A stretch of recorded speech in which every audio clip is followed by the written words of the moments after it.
민주당이 추석 연휴를 앞두고 검찰 폐지법 등을 강행 처리하면서 이번 명절은 그 어느 때보다 여야의 극한 대립이 이어지고 있습니다. 오늘 국민의힘 장동혁 대표 모시고 추석 민심이 어떤지, 앞으로의 전국에 대해서는 어떻게 구상을 하고 있는지 이야기 나눠보도록 하겠습니다. 어서 오십시오. 안녕하세요. 예. 지금 뭐 보셨는데 송편 빚으셨는데 잘 빚으십니까? 어렸을 때 많이 빚어봤는데 네. 저게 생반죽이 아니라 예. 뜨거운 반죽이더라고요. 그래서 좀 빚기가 어려웠습니다만 어르신들에게 네네. 송편 빚어서 잘 대접했습니다. 알겠습니다.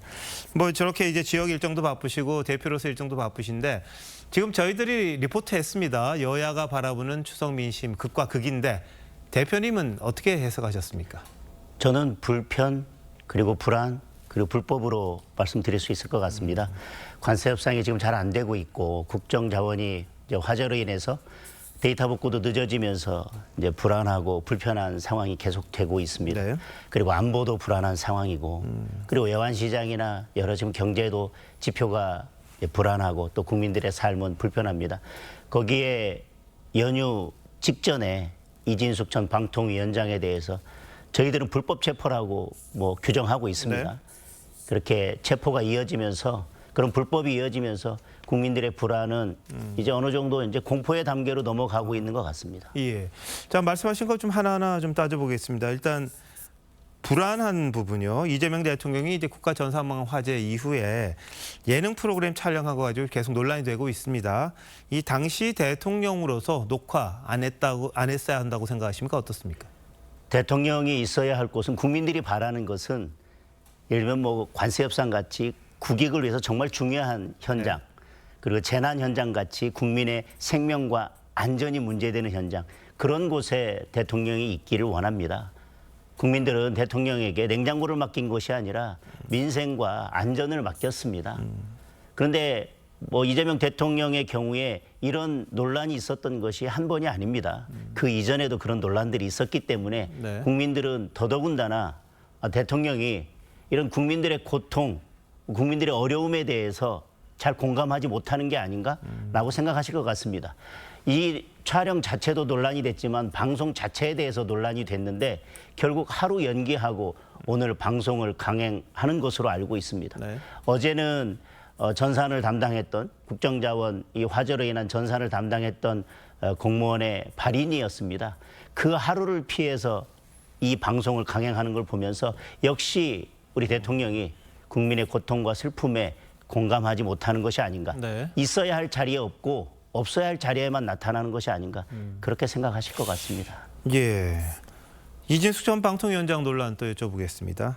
위법 수사에 대해 책임을 끝까지 묻겠다고 그랬는데요. 경찰이 연휴 직전에 체포한 건 무슨 정치적 의도가 있다고 보시는 겁니까? 저는 분명한 정치적 의도가 있다고 생각합니다. 지금 여러 가지 문제가 제기되고 있습니다. 국정자원 화재로 인해서 여러 여론이 좋지 않고 말씀드린 것처럼 대통령이 그 시간에 어디에 있었는지도 계속 논란이 되고 있습니다.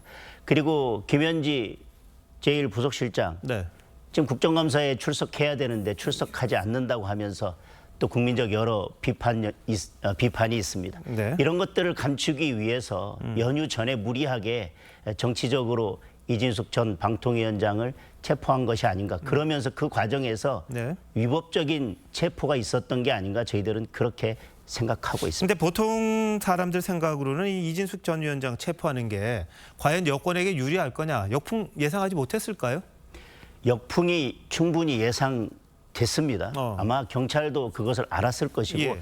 여권에서도 그런 역풍을 아마 예상했을 것입니다.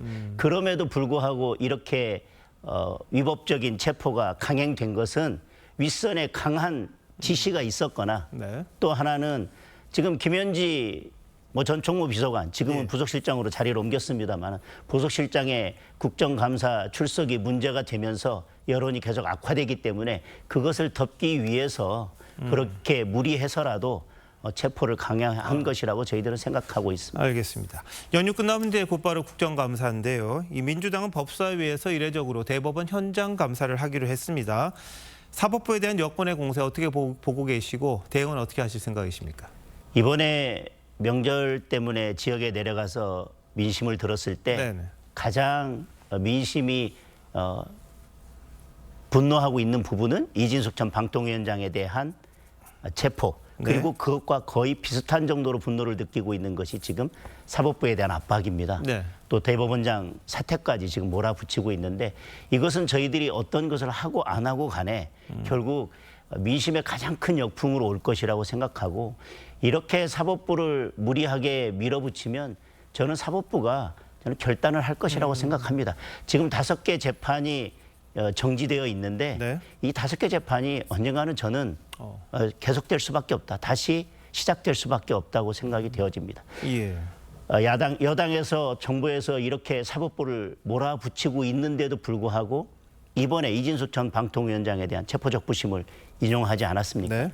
이것은 이제 사법부가 그런 겁박에 계속 끌려다니는 것이 아니라 사법부가 스스로 독립을 지켜내겠다고 하는 의지가 표출된 것이라고 보여집니다. 알겠습니다. 그런데 지금 국민의힘 상황이 이렇게 녹록지는 않습니다. 대선 득표율도 미치지 못하는 지지율이라는 게 대체적인 그 여론조사 결과이기도 하고요. 네. 지지층마저 등을 돌렸다는 이야기인데 이제 취임 42일째인데 대여 투쟁도 그렇고 국민을 어떻게 설득하실지 보관은 있으십니까? 저희들이 말씀하신 것처럼 대선 때는 42% 정도의 지지를 얻었고요. 저희들이 전당대회 직전에는 거의 16%, 17%까지 네. 내려갔었습니다. 지금 점차 회복을 하고 있지만 저희 지지층이 아직 다 돌아오지는 못한 상태이고 또 중도층까지 저희들이 흡수하지는 못하고 그렇죠. 있습니다. 그러나 중도층 흡수까지는 시간이 걸린다고 보여집니다. 예. 하여튼 계엄 탄핵을 거치면서 실망한 중도층이 다시 돌아오는 데는 저는 일정 정도 시간이 필요하다고 보여지고 네. 저희들이 정책을 통해서 제대로 중도층에게 다가가야지만 중도층의 마음이 돌아온다고 생각합니다. 네. 그리고 네. 저희들이 대여 투쟁을 제대로 할 때 우리 지지층도 저희에게 다 돌아올 수 있다고 생각합니다. 근데 윤 전 대통령 면회 신청하셨잖아요. 이게 네. 중도층을 설득할 수 있는 방법이라고 생각하십니까? 저는 뭐 과거와 단절해야 된다, 뭐 윤 전 대통령과 단절해야 된다 이런 말씀들을 주시는데 저희들이 단절한다고 해서 지금 단절될 수 있는 상황은 아니라고 봅니다. 네. 지금 여당에서 계속해서 3개의 특검을 가지고 또 뭐 정당 해산을 가지고 계속해서 과거를 저희들을 과거에 묶어두고 네. 계속 그런 공세를 펼치고 있기 때문에 저희들이 할 수 있는 것, 저희들이 단절하면서 문제를 풀어나가는 것은 결국 그런 특검이나 정당 해산의 공세를 뚫고 나가면서 결국 미래로 한 발짝 한 발짝 나가는 것. 그러면서 국민들의 삶을 민주당보다 그리고 이재명 정부보다 더 잘 살피는 것이 저희들은 그게 결국 제대로 된 단절이라고 생각하고 있습니다. 알겠습니다. 네, 지금까지 국민의힘 장동혁 대표에게 추석 민심과 정치 현안 들어봤습니다. 아울러 민주당 정청래 대표에게도 출연 요청 드렸다는 점 말씀드리도록 하겠습니다. 장 대표님 고맙습니다. 감사합니다.